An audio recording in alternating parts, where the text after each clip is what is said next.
Good morning all of you. आज हम जो है हमारा जो प्रीवियस वीडियो जो हमने स्टॉप किया था मानव विकास की अवस्थाएं वहाँ से स्टार्ट कर रहे हैं। सबसे पहले हम देखते हैं कि मानव विकास की कितनी अवस्थाएं बताई गई हैं। चलो थोड़ा रीड आउट करते हैं। मानव विकास एक सतत, हम पहले भी पढ़ के गए हैं कि एक लगातार चलने वाली प्रक्रिया है। शारीरिक विकास तो एक सीमा, यानी जैसे इंसान बड़ा हो जाता है तो शारीरिक विकास उसके बाद एक उसकी स्टेज आती है, एज आती है, उसके बाद रुक जाता है। लेकिन मानसिक विकास हमेशा निरंतर होता रहता है। मनोशारीरिक क्रियाओं के अंतर्गत, अब देखिए मानसिक विकास के अंदर मनोशारीरिक क्रियाओं के अंतर्गत क्या क्या आएगा। मानसिक, भाषाई, संवेगात्मक, सामाजिक एवं चारित्रिक विकास आते हैं। इनका विकास विभिन्न आयु स्तरों में भिन्न भिन्न प्रकार से होता है। विभिन्न आयु स्तरों को मानव विकास की अवस्थाएं कहते हैं, यानी अलग अलग स्टेजेज होती है। अब नीचे देखिए आएगा ये सब। भारतीय, ये पनिशियो ने, सॉरी टाइपिंग के अंदर इसमें कोई मिस्टेक हुआ है तो इसमें क्या आएगा, मनीषियों ने, यानी भारतीय विद्वानों ने मानव विकास की अवस्थाओं को 7 कालों में, 7 भागों में विभाजित किया है। सबसे पहले होती है गर्भावस्था।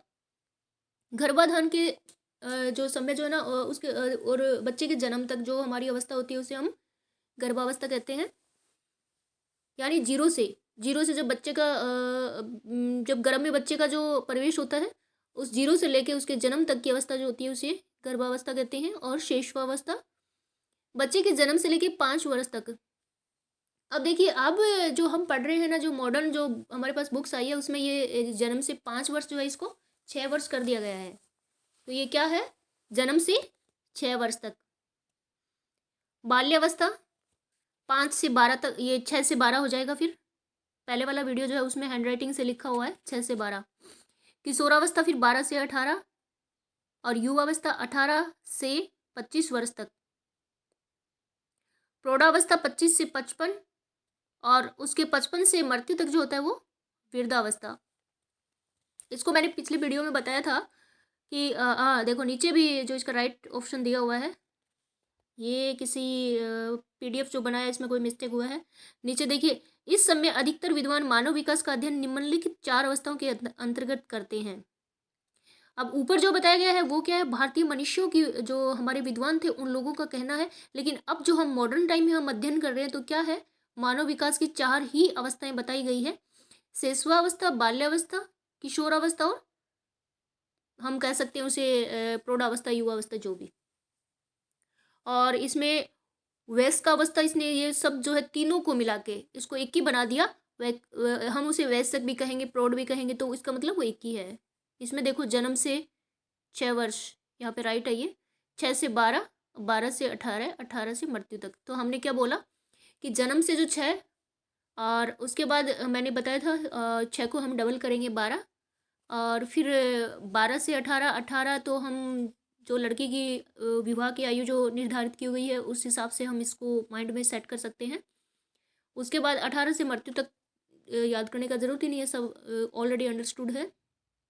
तो शिक्षा की दृष्टि से प्रथम 3 अवस्थाएं महत्वपूर्ण है। इसलिए शिक्षा मनोविज्ञान में इन्हीं 3 अवस्थाओं में होने वाले मानव विकास का अध्ययन किया जाता है। अब ये तो हमने पीछे भी देखा था, हमारा मेन एम क्या है कि जो विकास और हमारा अधिगम जिसे हम लर्निंग कहते हैं उनका आपस में क्या संबंध है ये देखना है। तो उससे पहले हम जान लेते हैं अधिगम क्या होता है। अधिगम का हम पूछते हैं कि अर्थ क्या होता है, तो सीखना।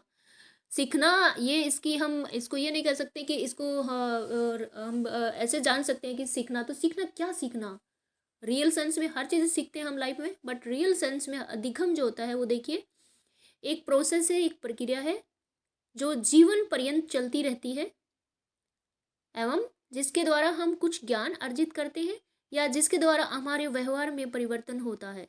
जन्म के तुरंत बाद से ही व्यक्ति सीखना प्रारंभ कर देता है। तो गाइस, इसमें देखिए, इसमें एक छोटी सी बात आई है, आपको पूरा समझ आ जाएगा कि व्यवहार में परिवर्तन, यानी चेंजेस इन बिहेवियर। तो व्यवहार में जो परिवर्तन होता है वो कैसे हो सकता है, वो कई तरीकों से व्यवहार में परिवर्तन होता है। फॉर एग्जाम्पल, जैसे हमारे हमारे को जो घर में जो माहौल मिलता है, बच्चे को घर में जैसा माहौल मिलता है और स्कूल में जाता है, स्कूल में जिस तरह का उसका फ्रेंड सर्किल होता है या वहाँ का इन्वायरमेंट भी होता है जहाँ वो बैठता है, टीचर का उसके प्रति क्या व्यवहार है, सबसे उसका अधिगम हो रहा है और उसके व्यवहार में परिवर्तन हो रहा है।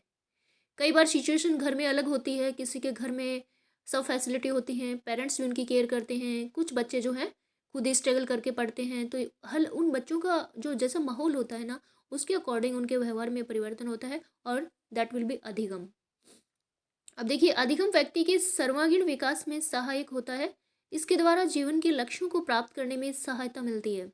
बिल्कुल सही है, सर्वांगीण मतलब व्यक्ति के संपूर्ण विकास में सहायक होता है।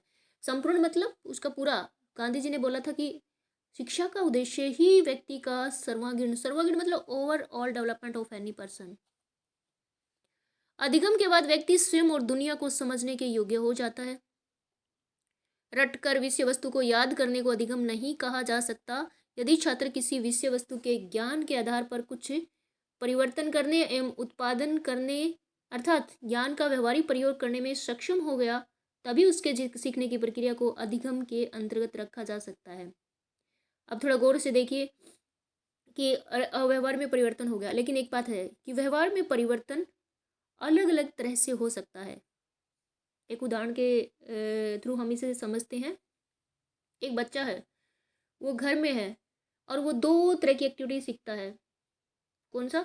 एक तो बुक्स लेता है, बुक से पढ़ता है और उसमें वो दो कहानियाँ पढ़ता है। एक अच्छी सीखता है जिसमें हमें मोटिवेट, या हम कह सकते हैं अब्दुल कलाम का कोई लेसन है, उसे पढ़ता है और उसके थ्रू वो चाहता है कि मैं भी ऐसा बनूं, मेरे अंदर भी ऐसी क्वालिटी हो, मैं देश का राष्ट्रपति बनूं।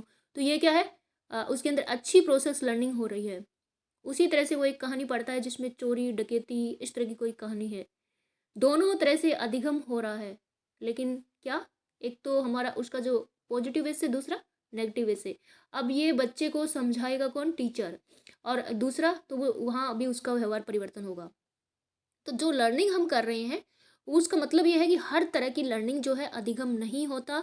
और जो बच्चा सीखता तो बहुत चीज़ें हैं, उसको सीखने को बहुत चीज़ें मिलती है, बट जिससे उसको बेनिफिट हो, हम कहें कि नेगेटिव पॉइंट जो होता है वो भी अधिगम है। बट जो उसको व्यवहार में ला सकता है, कुछ चीज़ें हैं जो हम व्यवहार में नहीं ला सकते बट हम सीखते हैं, तो क्या होता है, वो स्टॉपेज होती है। तो हम कहेंगे कि जो बच्चे की जो लाइफ में प्रयोग कर सकता है ना, उसी प्रक्रिया को अधिगम के अंदर इंक्लूड किया जाता है। लास्ट लाइन में दिया है, उसके सीखने की प्रक्रिया को अधिगम के अंदर रखा जाता है। लेकिन कुछ मतलब जो उनके व्यवहारिक हो, व्यवहारिक प्रयोग करने में सक्षम हो, तभी। अब देखिए, एजुकेशन है, हम कहते हैं कि कोई भी हमारी कुछ प्रॉब्लम होती है तो हम कुछ ना कुछ बोल देते हैं कि वो बड़ा एजुकेटेड है, उसे नॉलेज है, वो पढ़ा लिखा है। और दूसरा वो अनपढ़ है, उसे नॉलेज नहीं है। तो इसका मतलब क्या है? उसने पढ़ा है तो हम सोचते हैं कि उसने इन चीज़ों को पढ़ा है तो व्यवहार व्यवहार में लाएगा। एक एसडीएम आता है, हम सोचते हैं कि वो हमारी सब प्रॉब्लम को सॉल्यूशन करेगा, हमें हम उसे बताते हैं अपनी प्रॉब्लम। तो इसका मतलब वो पढ़ा लिखा है और जो ही अच्छी बातें उन्होंने पढ़ी उनको इम्प्लीमेंट करेगा। तो इस तरह से जो है ना, अधिगम वही है जो हम व्यवहार में प्रयोग में ला सकते हैं। हर तरह के सीखने को हम अधिगम नहीं कह सकते। और ये अच्छा बुरा और हम पॉजिटिव नेगेटिव ये सब जो है, ये क्या है, बच्चा तो सीखता है, बच्चे को कुछ पता नहीं होता, बट ये इसीलिए हम क्या है, हमने पाठशाला स्कूल खोले हैं ताकि उन्हें अच्छाई और बुराइयों का जो व्यू जो है उनको करवाया जा सके बाई हिस टीचर या जो भी उनका स्टाफ होता है। और इसके अलावा उनके घर में भी उनके पेरेंट्स भी उन्हें बच्चों को, क्योंकि पहले उनकी पाठशाला उनका घर ही होता है, उनके पेरेंट्स होते हैं, वहाँ से बच्चा सीखता है कि यस नो, सब उनके पेरेंट्स हम सिखाते हैं बच्चों को। तो आई थिंक आपको ये अंडरस्टूड हो गया। इसमें से कुछ परिभाषाएं हैं गाइस। परिभाषाएं देने का मेरा मतलब यही है कि थोड़ा सा एक टेक्निक हम याद कर दें कि परिभाषा को हम किस तरह से बिल्कुल अच्छी तरह से याद कर सकते हैं। देखिए, एग्जाम में बहुत सारे जो है मुझे नहीं लगता कि परिभाषाएं आएगी, बट थोड़ा बहुत आ सकता है एक तो ये बुक्स में, आपके बुक्स में बहुत सारी परिभाषाएं दी हुई हैं। आप सभी परिभाषाओं को याद नहीं कर सकते, लेकिन है किसी की मेमोरी है तो याद कर लीजिए। लेकिन जहाँ तक मेरा सवाल है, मैं सभी परिभाषाओं को याद नहीं करती थी। और कुछ जो है उनका हम क्या है, एक पिन पॉइंट जो होता है उनका कीवर्ड हम निकाल लेते हैं। अब देखिए, एक समझाती हूँ मैं। गेट्स की परिभाषा है, अनुभव द्वारा व्यवहार में रूपांतरण लाना ही अधिगम है। तो देखिए, व्यवहार में रूपांतरण, रूपांतरण यानी परिवर्तन। व्यवहार में परिवर्तन तो हो रहा है, लेकिन किससे हो रहा है? अनुभव द्वारा। तो हम इसमें से कीवर्ड को पकड़ लेते हैं कि अनुभव। अनुभव किसने बोला था? अनुभव द्वारा गेट्स ने। तो ऐसे हमारे कीवर्ड्स एक ही देखो ये क्या है, हमारा ऑब्जेक्टिव जो है पेपर आएगा, सब्जेक्टिव तो है नहीं जिसमें हम सब चीज़ें हमें पूरी लाइन लिखनी होगी। तो हम कीवर्ड को याद कर लेंगे तो हमारा काम चल जाएगा। ये पिल के अनुसार देखिए, अधिगम व्यक्ति में एक परिवर्तन है जो उसके वातावरण के परिवर्तनों के अनुसरण में होता है। तो अधिगम व्यक्ति में एक परिवर्तन कैसे? वातावरण के परिवर्तनों से। तो इसमें हम क्या करेंगे? वातावरण जो कीवर्ड है इसको अपने माइंड में फिट कर लेंगे। वातावरण, वातावरण किसने? ईए पिल ने। फिर हम कहेंगे ईए पिल याद नहीं रहने वाला, तो हम कहेंगे देखिए वातावरण को अंग्रेजी में क्या बोलते हैं? एनवायरमेंट। एनवायरमेंट किससे स्टार्ट है? ई से। तो ई ए पिल मतलब ई से स्टार्ट है इन्वायरमेंट। तो इस तरह से हम एक कीवर्ड को पकड़ के ये याद हो जाएगा। नेक्स्ट है crow and crow. Crow and crow Gits की परिभाषा जो है थोड़ी इंपॉर्टेंट है। क्रो एंड क्रो देखिए, सीखना आदतों, ज्ञान एवं अभिवृत्तियों का अर्जन है। सॉरी, इसमें कार्यों को करने के नवीन तरीके सम्मिलित हैं। हाँ, इसमें कार्यों को करने के नवीन तरीके सम्मिलित हैं और इसकी शुरुआत व्यक्ति द्वारा किसी भी बाधा को दूर करने अथवा नवीन परिस्थितियों में अपने समायोजन को लेकर होती है। इसके माध्यम से व्यवहार में उत्तरोत्तर परिवर्तन होता रहता है। यह व्यक्ति को अपने अभिप्राय तथा लक्ष्य को पाने में समर्थ बनाती है। तो इसमें हम क्या कीवर्ड निकालेंगे? बहुत बड़ी लंबी परिभाषाएं हो गई है। तो सबसे पहले तो हम बाधा को दूर करना, क्योंकि ऊपर की परिभाषा में ऐसा नहीं आया, तो इसमें हम क्या करेंगे? बाधा शब्द जो है इसको एक कीवर्ड ले लेंगे। लास्ट जो है इसमें लक्ष्य को पाना, बाधाएं दूर करके लक्ष्य को पाना। इस तरह हम सोच लेंगे कि हम ये याद कर रहे हैं, रीट की तैयारी कर रहे हैं, तो बहुत सारी हमारे घर में प्रॉब्लम्स होती हैं, तो सब बाधाओं को हम क्रॉस करके आए हैं। तो उसके बाद हम क्यों आए हैं? हम लक्ष्य को प्राप्त करने के लिए आए हैं। तो ये किसने कहा? क्रो एंड क्रो ने।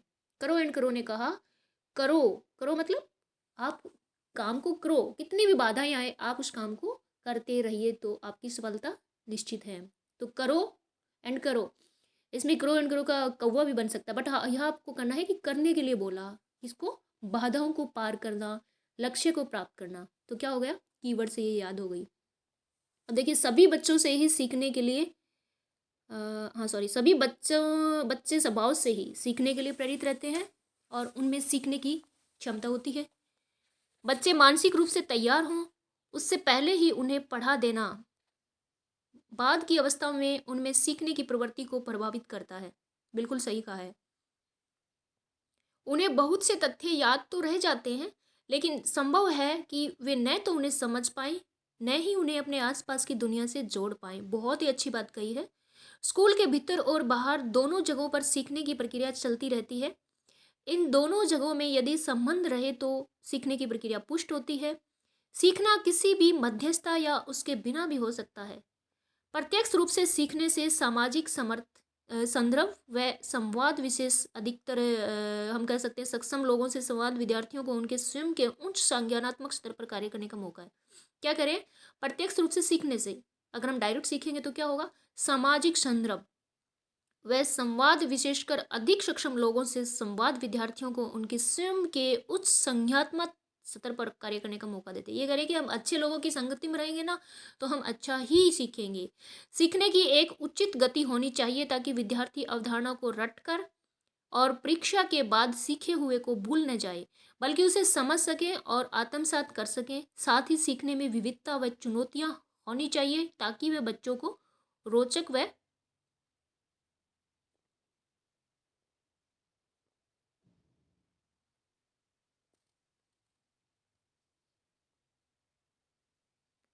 व्यस्त लगे। हम वीडियो को यहीं बाल विकास की विभिन्न अवस्थाएं आगे आ रही हैं उसको हम बाद में देखेंगे। वीडियो ज़्यादा लंबा हो रहा है, मैं इसको यहीं स्टॉप करूँगी। तो देखिए अब इसमें इसने क्या बोला है, थोड़ा सा इसको डिस्कस कर लेते हैं। सीखने के बारे में अधिगम का ही कह रहा है कि सीखना जो है स्वभाव से ही होता है। और इसमें यही बोला है कि सीखने की जो अवस्थाएं जो होती है ना, जैसे बच्चे को अगर हम लाइफ से जोड़ के, हम कोई भी चीज़ को हम लाइफ से जोड़ के, जो हमारी बुक्स है, कोई भी बुक्स आप पढ़ रहे हैं तो आप क्या करोगे? हम कहेंगे ये लेसन याद कर लो, आप पढ़ोगे, रट्टे लगाओगे, 2 दिन बाद में फिर से भूल जाओगे। तो क्या है कि ये अधिगम नहीं है। अधिगम का मतलब आपका वो चीज़ आपके फिक्स हो दिमाग में, यानी लाइफ से जोड़ के जिन चीज़ों को याद किया जाए। जैसे हम एनवायरनमेंट का, कोई पर्यावरण का आपके टॉपिक है एक, वो हमें दिया हुआ है, तो हमें उस पर्यावरण का, उस बुक्स को नहीं यानी रीड आउट तो करना है, बट ये नहीं है कि उसकी लाइन एज इट इज़ हमें देखना है, अधिगम पर्यावरण क्या है ना, हमारे चारों ओर जो वातावरण है, ऐसे नहीं। हमें उस लाइन को पढ़ते ही और 1 मिनट के लिए सोचना है, हमें अपने आसपास सब देखना है कि अच्छा ये पर्यावरण है, इससे क्या इफेक्ट हो रहा है, तभी जो है हम माना जाएगा कि हमें रियल सेंस में अधिगम हो रहा है। तो गाइज यहाँ है, वीडियो ज़्यादा लंबा हो गया, यहीं स्टॉप करते हैं और मिलते हैं नेक्स्ट वीडियो में। आई होप आपको समझ आया होगा, और अगर नहीं समझ आए तो इसमें आप कमेंट बॉक्स में मुझे अपने जो भी आपका क्वेश्चन हो लिख सकते हैं।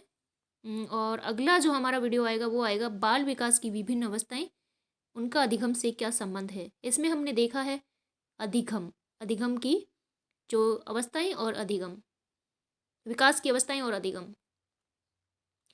Bye, all the best.